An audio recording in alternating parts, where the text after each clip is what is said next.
What is up, you guys? My name is Roman, and my pronouns are he, him, and his. And today I'm going to be watching and reacting to Can LeBron James Survive Godzilla Minus One by Firewood Media. So, um, so I saw this in my recommendations, and I thought it was so interesting that I would record my reaction to it. But yeah, so basically, the Firewood Media is this cool. He's another Godzilla YouTuber who also talks about a few other things too, but mostly Godzilla. And I don't think I've reacted to him on the channel before, but I've definitely seen a majority of his videos. So with that being said, and make sure, but yeah, uh, make sure you go check out his channel. I'll link him in the description below. And without any further ado, let's get started.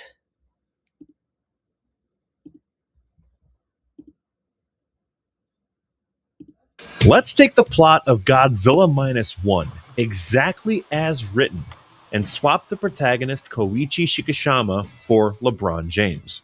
LeBron James. Scream if you love. Godzilla!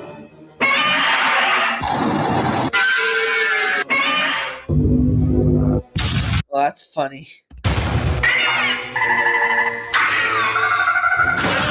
Every scene stays the same. Every decision point stays the same. The only new variable is that a 6'9", 250-pound professional athlete born December 30th, 1984, running the sequence of events using nothing but his real career data pulled straight from Basketball Reference. 今度の戦いは死ぬための戦いじゃない。未来を生きるための戦いなんです。You won't see anything from me tonight, unfortunately. Would LeBron beat Godzilla is not a real question, because it has no measurable inputs and no way to check the work.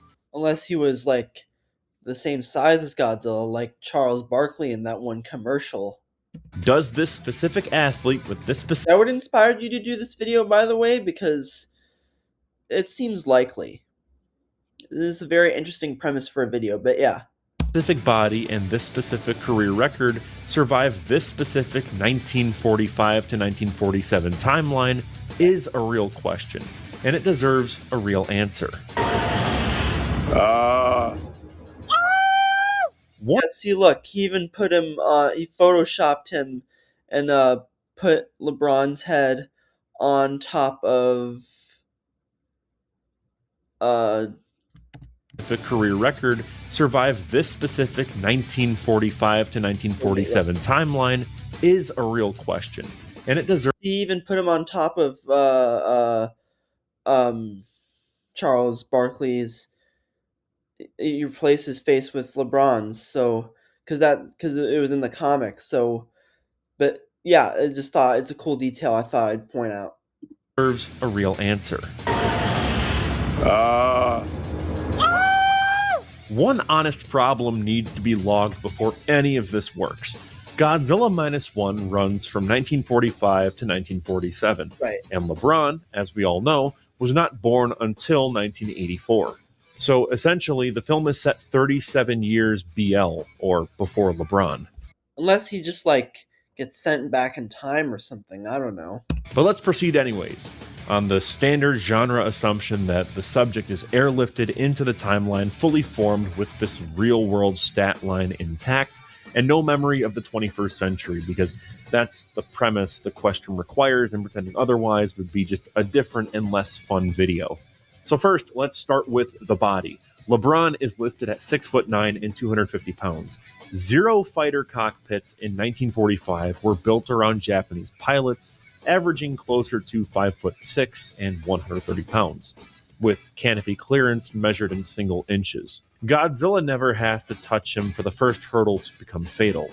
Getting LeBron into the cockpit at all means his knees are pressed against the instrument panel. His shoulders are far too wide, and his head would be against the canopy glass before the engine even turns over. And yeah, that's what I was thinking too.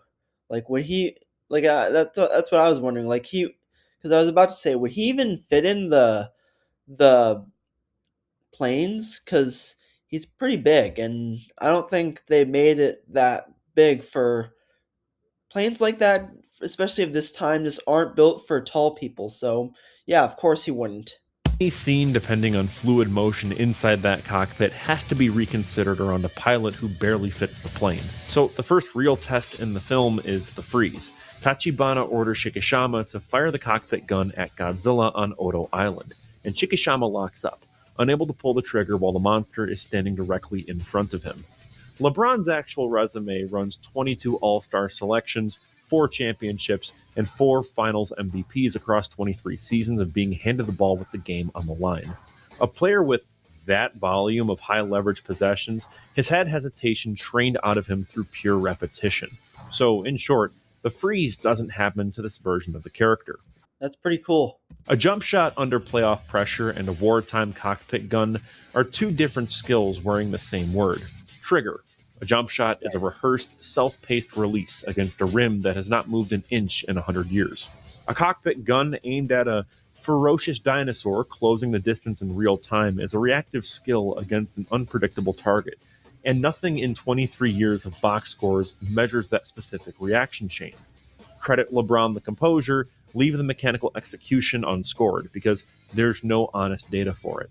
Once Godzilla engages, he kills the panicked mechanics with his jaws, his feet, and his tail in under 2 minutes, and Shikishama only survives by chance. LeBron James Has logged 1,622 regular season games across 23 seasons at 37.6 minutes a night, one of the most durable bodies the sport has tracked in its modern era. That durability measures a body's ability to absorb 2 decades of screens, box outs, and hard fouls. It does not measure absorbing a direct hit from a creature that just leveled a giant steel guard tower and an airplane directly at you. He's tougher than almost anyone alive by basketball standards, and basketball standards have nothing to say about this specific Godzilla-sized hazard. Akiko complicates every stat sheet because raising a child with no biological connection to you is not a skill that Basketball Reference tracks, and the only real film Oh, really? record of LeBron being a parent who isn't following the path that he originally won for them Was Space Jam: A New Legacy. is in the film Space Jam: A New Legacy.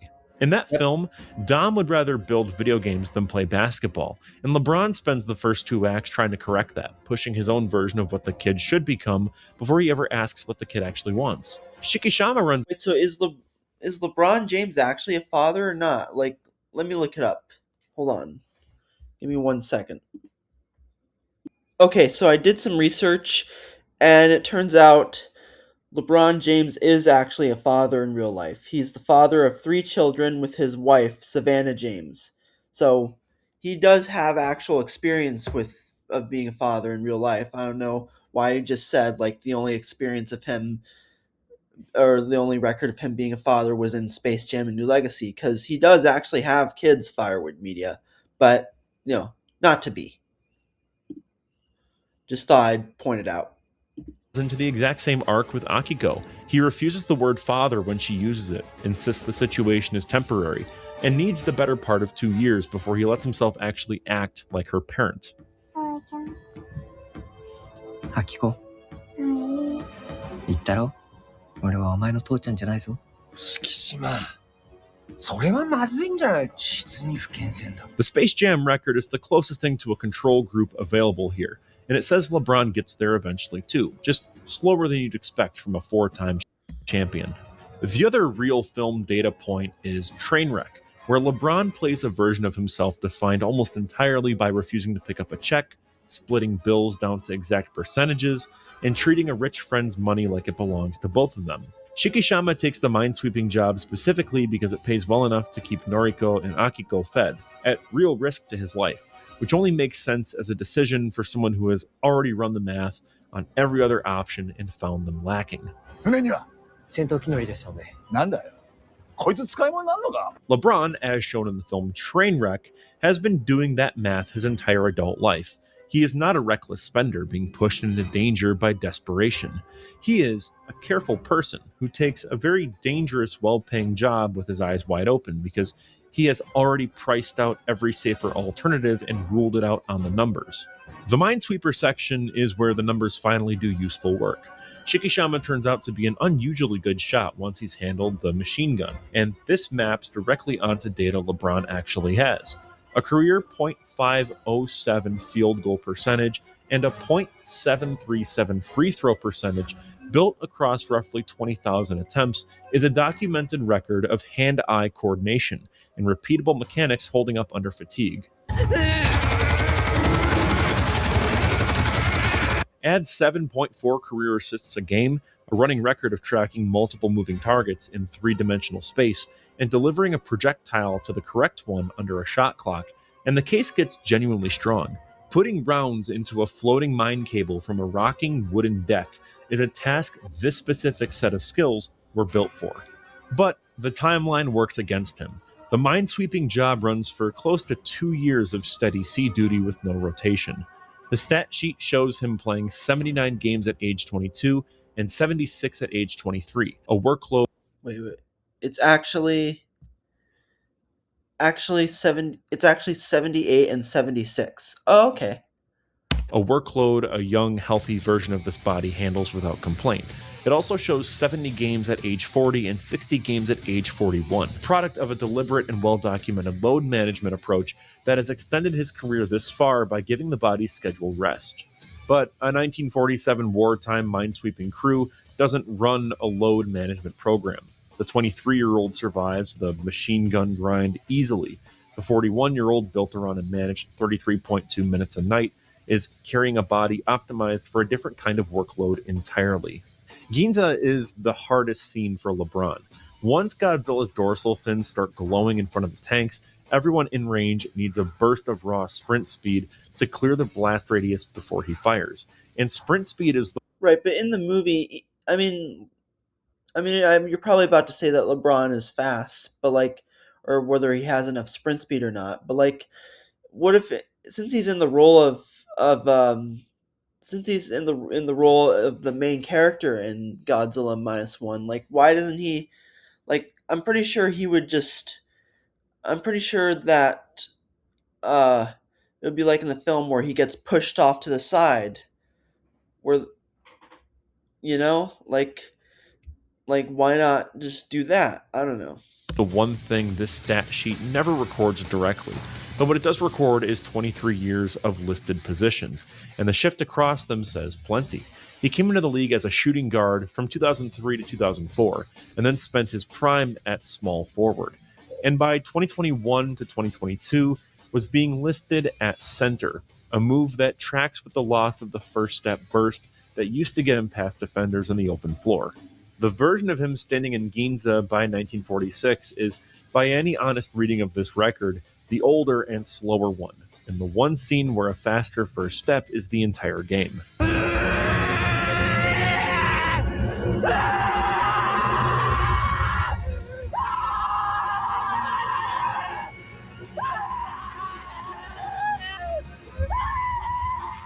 I'm sorry. That's just, you made it such a traumatic scene of him crying, and you just put LeBron James on it. That's kind of goofy.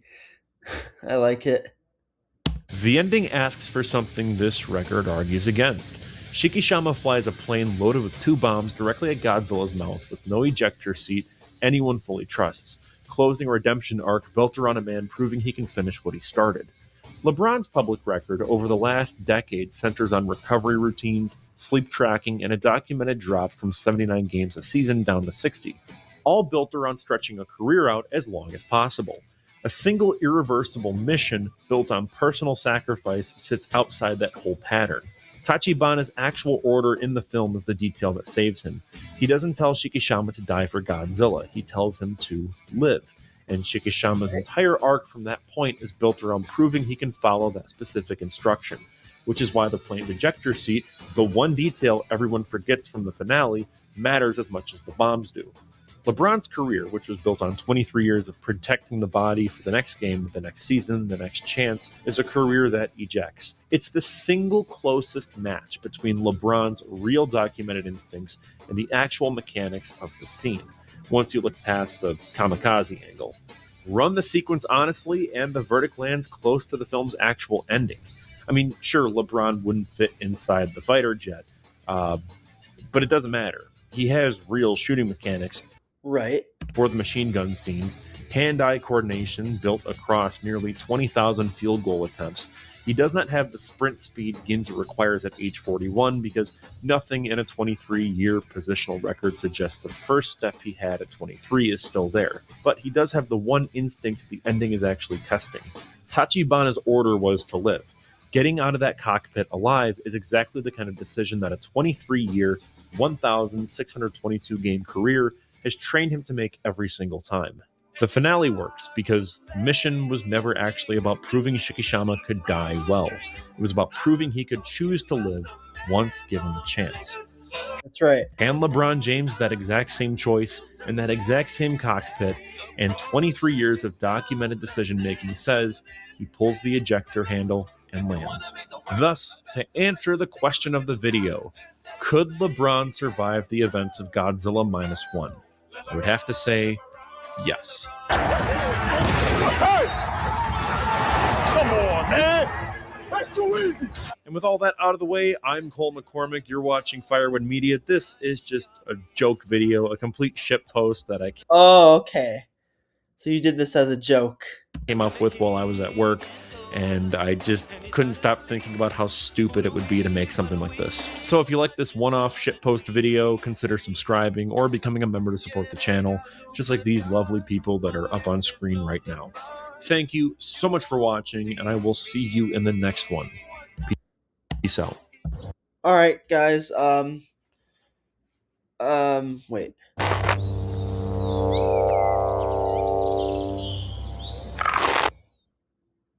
All right, guys.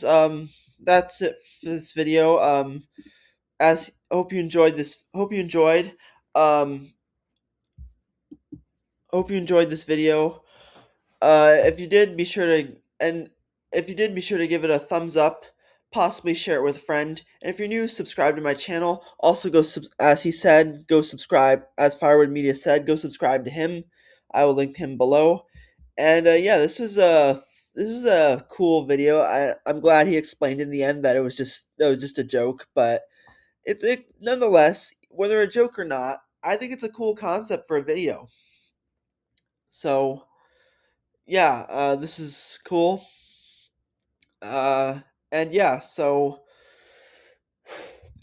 with that being said, I'll see you guys next time. Cheers, bye bye.